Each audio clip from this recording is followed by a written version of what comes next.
Okay, well, thank you very much. I hope you have enjoyed Fika. Just to introduce myself, my name is Raymond Holt. I'm a lecturer in the School of Mechanical Engineering at the University of Leeds in the UK. I'm also part of the Project Advisory Board for the Muse IT project, so I've been involved with it effectively since the beginning, in fact.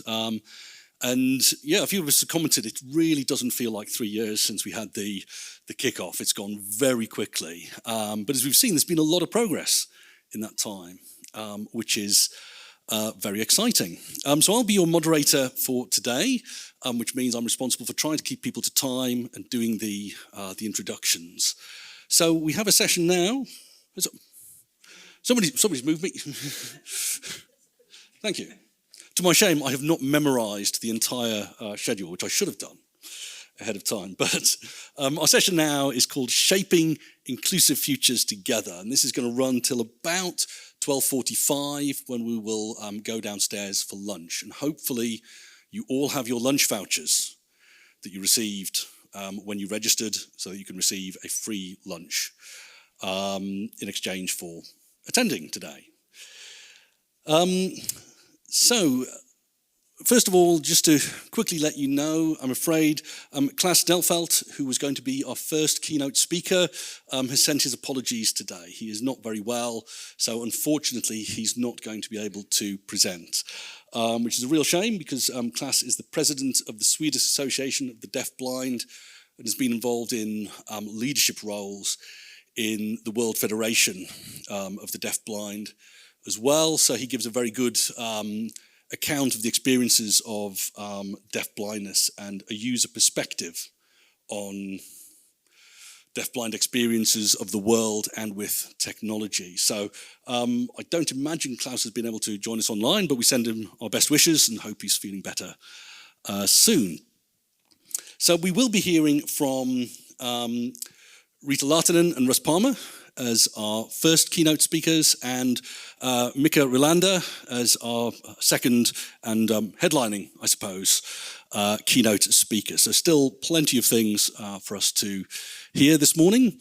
And it'll also hopefully give us a bit more time to ask any questions of the speakers or about the project presentations that we saw this morning. So hopefully we'll have maybe 15 minutes at the end to have a bit of discussion about the project.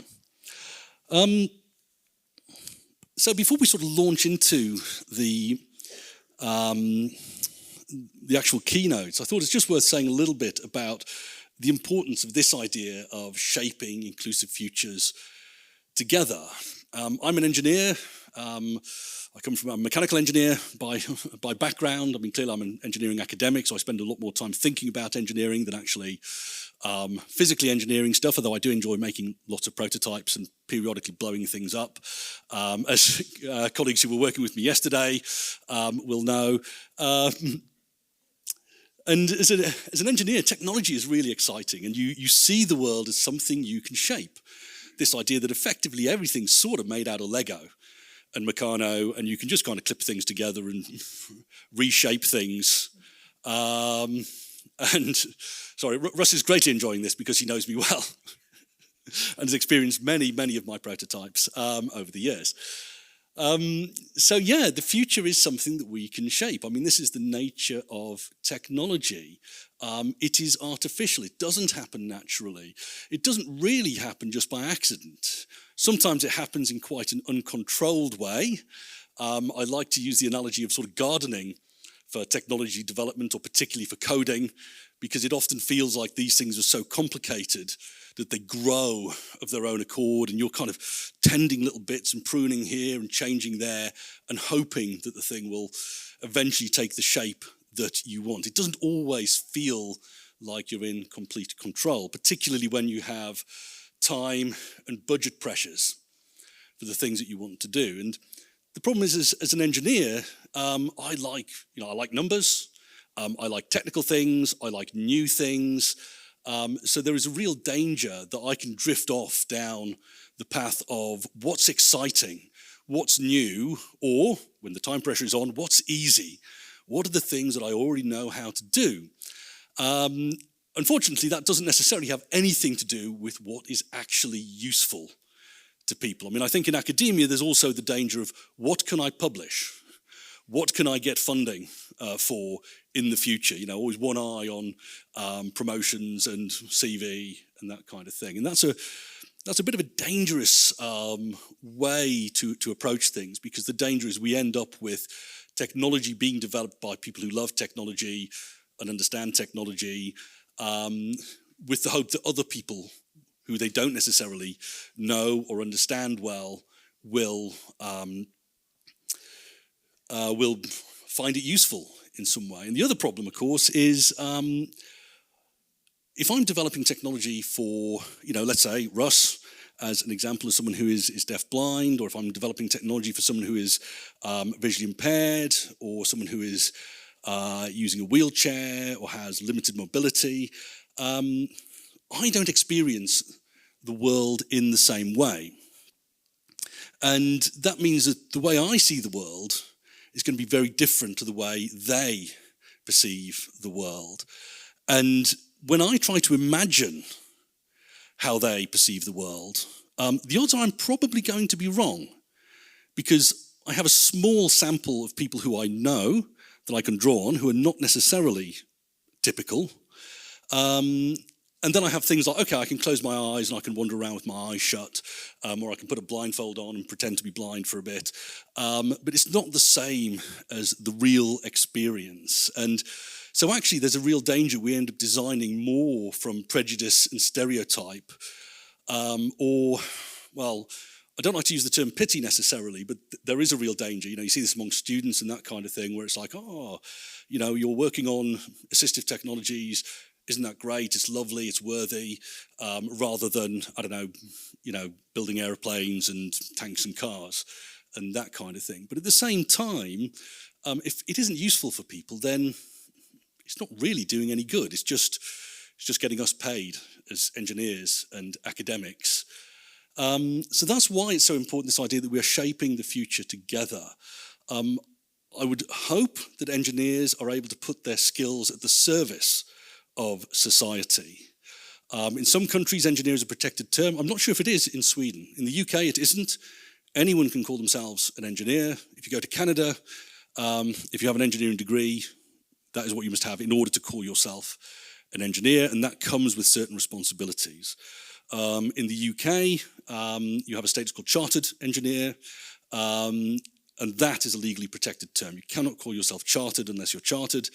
If you are a chartered engineer, you have responsibilities to not do things you're not competent to do, to report anything that you regard as being underhand or unsafe, etc. And a lot of that is about this idea that as engineers, we spend a lot of time designing for society and the world around us, and that kind of makes everybody else our guinea pigs, who are participating in, all our wacky experiments without any form of consent. And I guess recently, now with AI developing and previously things like social media, these all have some fantastic uses, but they have lots of side effects. And the people who are just driving them forwards as technology aren't necessarily concerned about those side effects. So clearly the solution to that is we don't want a future that is just shaped by a load of engineers and scientists. We don't even want a world that's just shaped by engineers, scientists, artists, politicians. We really want to be able to give people a hand in shaping their own future. That's what technology should be doing, right? Technology should serve us rather than the other way around. There's a lot of talk in medical technology about user acceptance, and there was a great question by a lady called Lucia Seminara, who's an engineer in Italy, who basically said, why do we focus so much on people accepting technology rather than just making technology that is useful to them? So it's like we design this technology and then we spend time thinking about how we can make it acceptable to people or encourage people to use it, rather than starting from what is usable, what is acceptable to people in the first place. So that means that actually as an engineer, you really need to spend a lot of time working with people. And that means not just going out and doing a survey or having a quick conversation with someone, because, as I say, the danger is, there's a phrase in the autistic community: if you've met one autistic person, you've met one autistic person. The same applies to almost everything else. I mean, when we were doing the suitcase project with Nazreen, we were dealing there with deaf blindness, but deaf blindness isn't one thing. It's extremely varied. And that means, having met one deafblind person, that doesn't mean you are now an expert on what it means. And different people's experiences will be very different, depending on their route into deafblindness, and also on things like level of education, exposure to technology, socioeconomic background, and so forth. So, yeah, we sometimes talk about user-centered design, inclusive design, co-design. These terms get thrown around a lot, sometimes with slightly different meanings that people don't always agree on. But I think there is a danger of seeing the level of participation as being sort of, we make it, we take it to the user, whoever that might be, and we get some feedback from them. Or we say to people, hello, tell us what technology you would like, which is often not a great question to ask, because people don't know what technology they want. Unless they understand the technology available quite well, or they understand the problems they're experiencing quite well, then actually that's a really difficult question to ask. As an engineer, you know about the upcoming technologies, you know what might be good solutions, but you don't understand the problems. So alternative, okay, is to go away and say, what problems do you experience? How could we fix them? But even that isn't a great approach, because that's sort of like, tell me what to do, and then I'll come back at the end, and hopefully I will have interpreted everything correctly, and I'll have made all of these decisions without your input. So actually, not just designing for people, but designing with people, I think, is really important. And that does create huge challenges in all cases, because there is no engineering team in the world that can work with literally every single user in their target market. You're always going to be taking some kind of sample. There is a challenge that very often we often take the elite of participants, if I can use that phrase. It's maybe not completely appropriate, but generally speaking, if you're working with people with deaf blindness, you will generally work most closely with those who have the most communication ability, probably have some educational background, and therefore represent a subset of the potential users of your product. And that is a risk as well, which is not to say that we shouldn't do it or it's bad to do it. It's just something that I think we need to be very conscious of as we're going forwards. Which is lovely, it's all lovely theory and that kind of thing. I know as an engineer, I spend a lot of time. If I spend time without going and talking to people, like Russ say, then I just spend a load of time going off down directions that often tend not to be very useful. So I think it's important to have these kind of ongoing relationships rather than these more sort of transactional relationships, which is, hello, I've got some funding to do something, could you please help me in order to realise this project I've been funded to do. Which is basically a very long-winded way of introducing why the two keynote speakers here are so important for us to hear from. Because I think one of the ideas with technology isn't that we should be designing for people or creating art and cultural heritage assets for people, but that we should be enabling people to help design technology, help create cultural assets themselves, and working out the kind of tools that they would like to use. Everybody is a designer in some ways. We're constantly designing solutions to problems from what the world around us provides. So I think as an engineer, what I hope to do is to provide more options that people can then use to design their own solutions to their problems. And I guess we'll be hearing about that today. So at that point, I will now hand over to Russ Palmer and Riitta Lahtinen.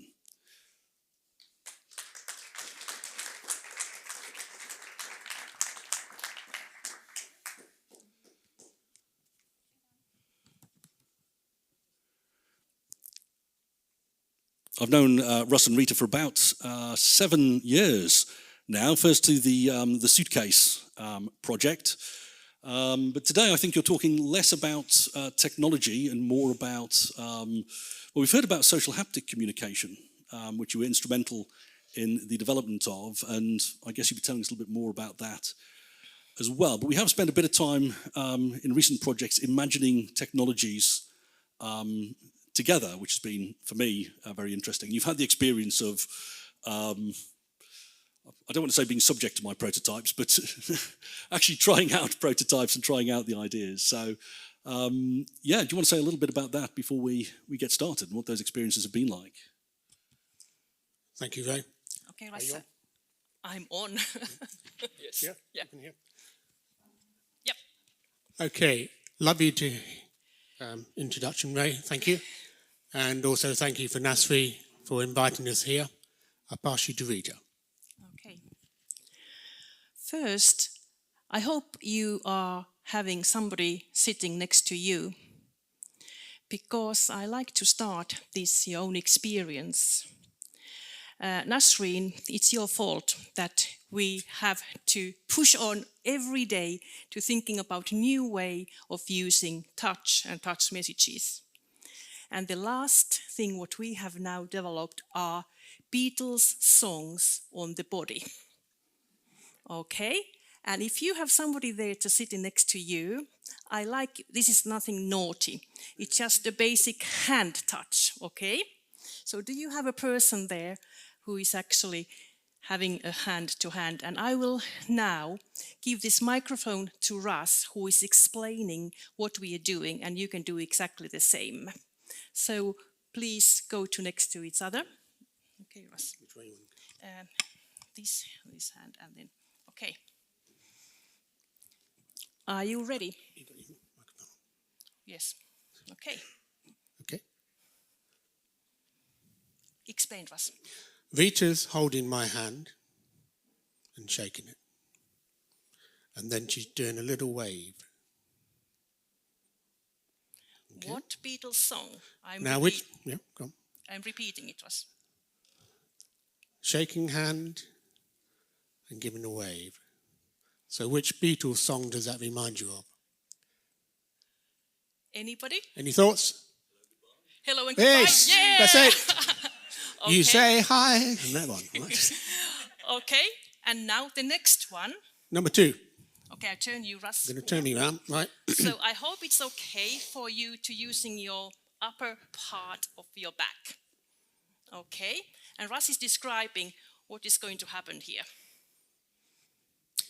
Riitta's now drawing me a shape which has rounded little bottom.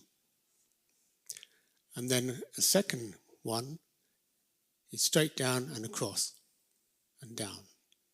It actually resembles 2 numbers. And? Round, down. 64? When I'm 64. Well done. Okay. So that was an example of our way of being involved this last 5-6 years, first the suitcase and then the music project. I should just explain, I've got an interpreter here behind me, if you're wondering why I'm being held at the same time. I'm always surrounded by ladies. What she's given me is environmental description and facial expressions as well.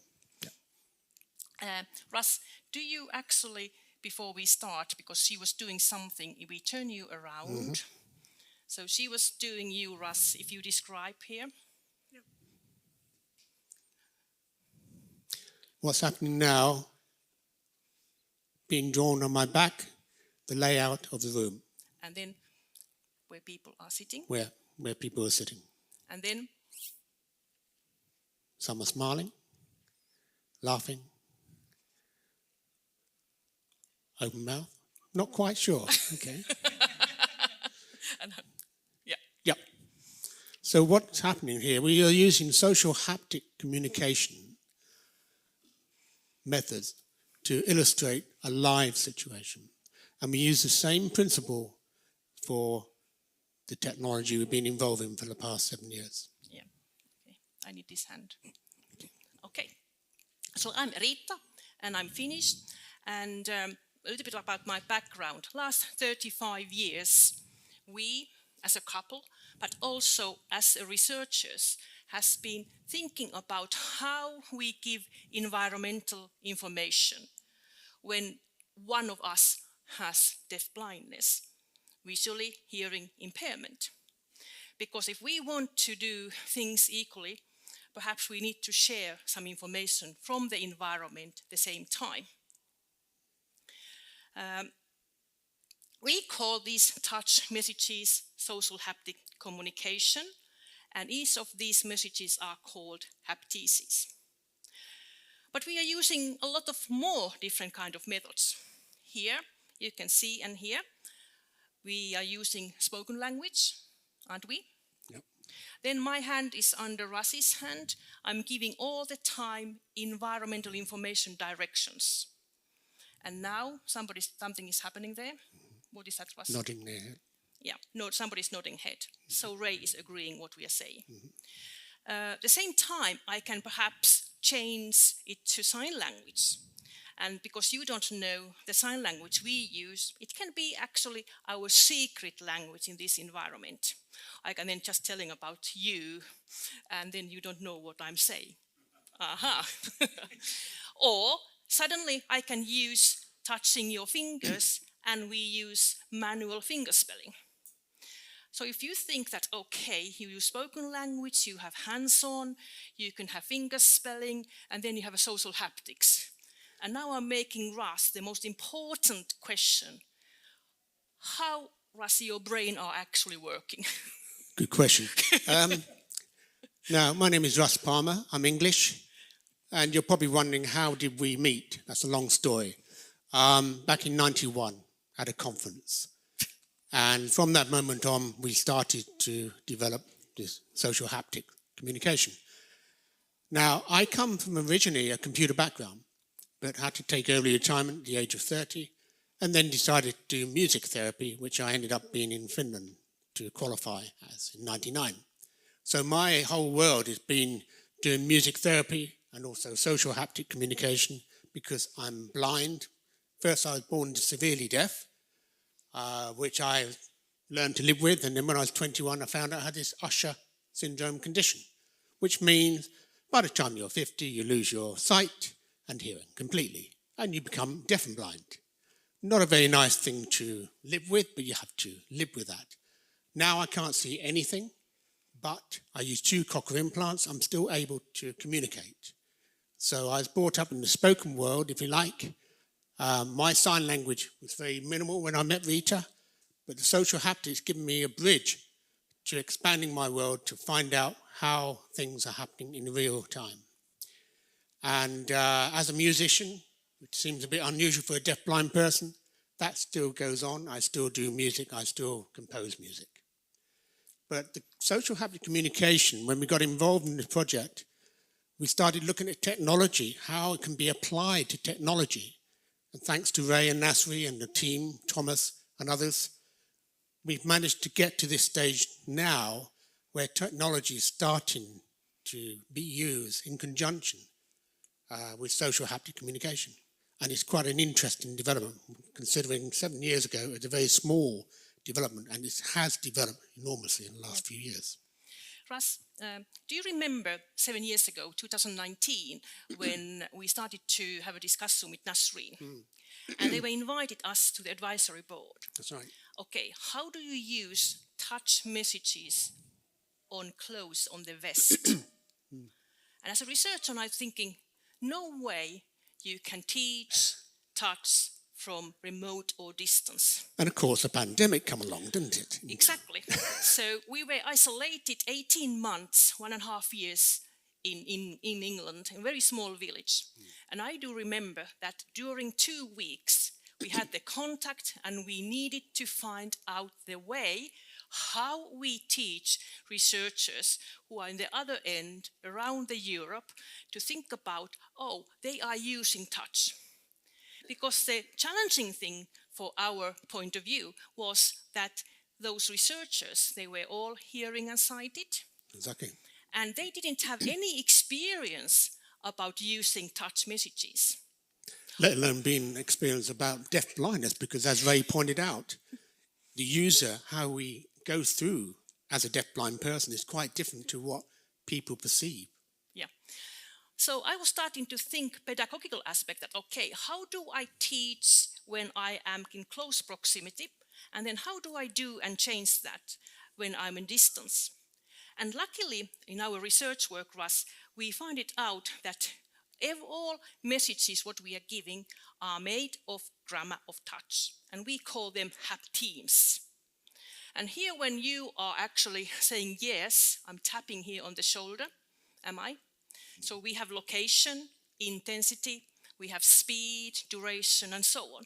So we have the words to describe to all those researchers what we are doing when we are using human touch. And now we have it to such a point that we are actually able to identify all of those parameters into some dictionary that's been creating sort of yes and no, hapteses, direction, and they can all be felt through this haptic vest. Yeah.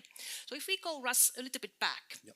So I was asking actually your brain. Perhaps Yes, you want to, people are wondering that you have so many different kind of, if we call tactile, haptic messages. You feel touch, you feel the movements and so on. So how are you coping? How am I coping? Well, I just pick out the best bits I need, because my interpreter, who's behind me, is giving me some other information. And if I become curious to know what's that, then I will pick up that information.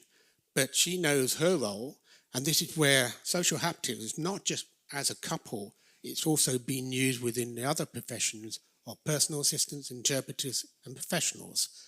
And it can be used in a very wide aspect, and not just one area of disability as well, for learning disability, autistic, etc., etc. Yeah. And Russ, when we use touch, and now it's a social situation, of course we need to use neutral areas we respect. That's right. So where I can actually here give these messages. You have noticed that I can use shoulder area, arm, and hand. And here actually Russ is giving me hapteses. So it is both ways of giving and receiving. This is what we call double confirmation, because one of the problems being hearing impaired, we do tend to guess what's being said. And that can be dangerous, misunderstanding. So it's important for me to confirm to my partner or whoever I'm working with that I've understood what's going on. Yeah. So we use these neutral areas, and then on the back we use in different areas also. Sometimes we use Russ on the neutral side of the leg. Depending where you are ergonomically, if you're sitting side by side. And when Nasrin was talking about that, okay, we have a vest, and then you have different things on the back, and then the shoulder, and then the arm, and then the waist. And I was thinking, okay, so how do we change all these hapteses now to Nasrin, who need to understand there in Burroughs to actually programming that to the very cleverly way kind of different dots. Yes. Because I'm not technical mind, but I know, you said no, thank you. But I know how human touch will function and what kind of information I can give. And I do remember that when you were, Nasrin, showing this last vest picture, you actually were showing that on the screen. And I said, Nasrin, now stop. Remember, Russ is blind. Now I have to describe about what you are showing to me, what are now the agreed areas and the locations this vest is actually functioning. So then I was just turning Russ on the back. So I was doing these dots here on the back. It was 6 times 6, I think. Yeah. Okay, so this is now larger area. We can perhaps using this and describing the room, location of people, and perhaps then the face expressions. Is that too complicated? No, I don't think so. Yeah, on the vest. On the vest. Well, it's a challenge for the parameters and the technical guys to put it all into practice. but they've done a marvellous job, and now they got it to a stage starting to have all these different aspects. Yeah. Then he was explaining that now we can go to the shoulder area, and we have here 3 times 3. And Nasreen is just saying, yes, agreed. How about if we do here the face expressions? And on the back, we can use perhaps directional information. Then you have the dots also here on the arm, and then on the wrist area. Yeah. So what happened was that we were picking up the most important haptices the deafblind community has given us as a feedback for last 20 years. We asked it, if you have a vest, what kind of information do you like to have? And they said that confirmation. What are confirmation? They are us. Yes and no haptesis.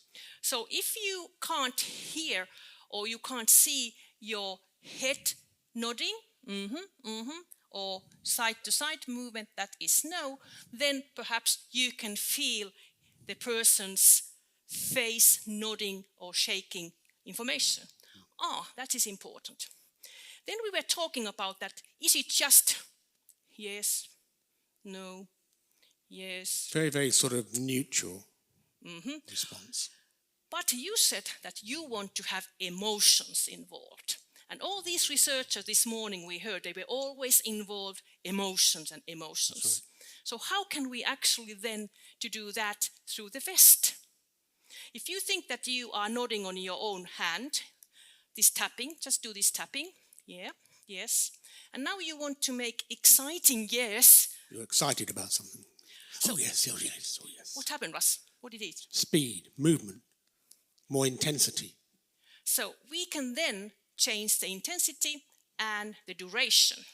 So that was available. And then Nasreen was just there doing, wait a moment, I'm just doing these dots here now and so on. And now we change this 0.25 or 0.35. And I was, oh my God, I don't even understand what you're talking about. Because I didn't have any experience of receiving the information through the vest.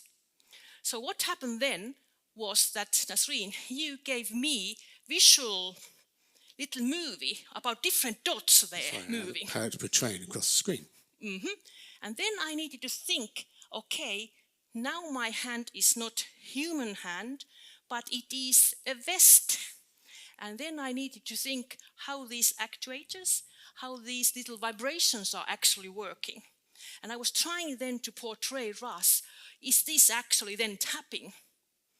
So think about what kind of challenge it is. We are giving Nasreen about human touch, and then she's doing that to the vest, and I'm looking about the vest and so on. How many different possibilities to do it all wrong? Well, I think the most important thing about this has been wonderful cooperation with both Ray, Nasri and the others, and it works. And I think if you do get that cooperation from the start, then it does function and it does work, and in the long term it's going to be very useful for everybody concerned. Yeah. And then, Russ, we started to talk about this, that, okay, this last 6 years has been very, very interesting. That how the social haptic communication can be recognizable by haptograms. That's right. The vest. And I think you have tried that 2 times last 6 years only. Yeah. And if I'm right, the haptograms sort of originated from Hungary, is that right? It's been, the teamwork. And again, that was a turning point to being able to put that in some form of matrix, identifying social haptic into some technical aspect. Yeah. And I'm so happy as a researcher that we started to talk about this kind of how can we understand our point is human touch messaging to this kind of technological aspect. And with Ray, we started to put our thoughts down because you came to visit us and you have all your little tools. We were trying, Russ, to understand and trying. None blew up, by the way. And we actually published this article, Mediated Social Haptic Communication Research Agenda, where we were highlighting some of our ideas about these haptices and haptograms and what we, as an everyday user of human touch can then think, perhaps these devices can give to our life something new, something different, and perhaps that if all these interpreter services, or if you are us alone, how can we expand that for your experience? So I think, like I said, I think the user involvement is vital. Again, my experience may differ to somebody else who's deaf and blind. Now, deaf blindness as a whole is a very complex disability because one person may use sign language and no spoken language. Another person may use just finger spelling or tadoma, etc. They may use a combination of mixture, spoken language, tactile language, whatever. But social haptic is always there in the background. Yeah. And I was thinking that, okay, now we sort out the location information on this vest. Then we were looking about haptograms, how they are built up. And then I was thinking that, okay, how heavy this vest is, how portable it is. Can you actually be here in this auditorium if you are us alone? Can you actually have this vest? But you need then to have a camera there somewhere to perhaps looking you and then giving that kind of information. Or can we make that as an individual need? And Russ was giving me haptis now, and now you can guess what is that. 30-minute watch time. Now we have 2 minutes, exactly. So this kind of things that, okay, you can actually program that perhaps beforehand. Now I like to having your face expression. I need to know when my time is finished. And I just perhaps need to know if some people are leaving or coming to this room. Yep. So you can actually program your own needs of picking up haptograms. Now, long-term future, it's still developing. And I think the technology is moving on. We've got AI, which can be used in different ways. And I think it's an interesting development and continues to do so. So thank you for your cooperation. Continue cooperating. Thank you. Yes.